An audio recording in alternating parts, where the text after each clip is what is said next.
The plan to get off of plan B also means a lot of prayer, a lot of seeking God's word. And if you're backslidden any kind of way in your walk with God, it means getting things back together spiritually. You may not realize that you're backslidden, but backslidden is easy within a thought or an understanding of who and what you are in God. I call backslidden temporary insanity, because you know all the things that you're supposed to do, but you can't get it together.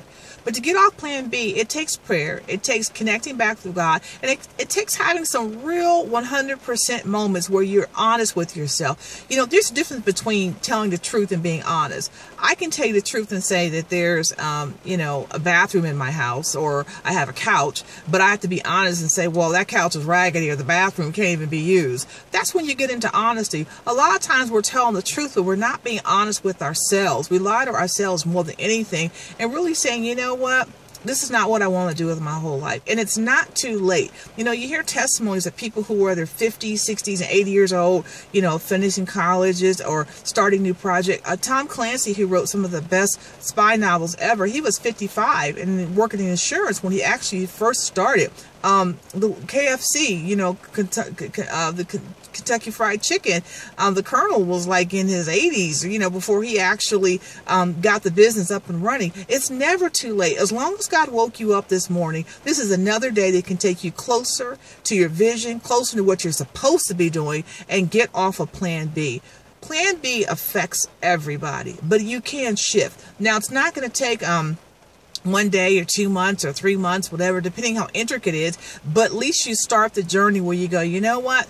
Plan A in my life. Let me figure out what it is I'm really supposed to do, what God's placed in my heart, and be honest with my burdens and begin to shift. I was talking with a young lady the other day who was working at Subways, and I asked her, I said, what do you really want to do with your life? She said, well, I really want to go into working with hair. And I said, well, you're here at this place and you're going to be here for a very long time. I said, do you have kids? She said, I have 2 kids. Sometimes, that's difficult, but what I share with her is that take the 2 years to go to school, even if it's hard, it's difficult, grandma and papa are watching the kids, you're struggling, but once those 2-3 years are gone, you never have to repeat them again. You're in plan A. And then you can plan for the next 40-50 years of your life. And then went into her spirit that 2 or 3 years of struggle would pay off for 20-30 years of getting her kids to college when she gets older. It's a matter of perspective. As an artist, I work with perspective all the time. It's a matter where you sit in the room, how you see something. You've been seeing your circumstances as plan B, as with all the things that can't work. When Joshua took the people into the promised land and the Lord called him, in Deuteronomy 34 and Joshua 1 and 2, the Lord said, don't be discouraged, don't be afraid, I'm with you.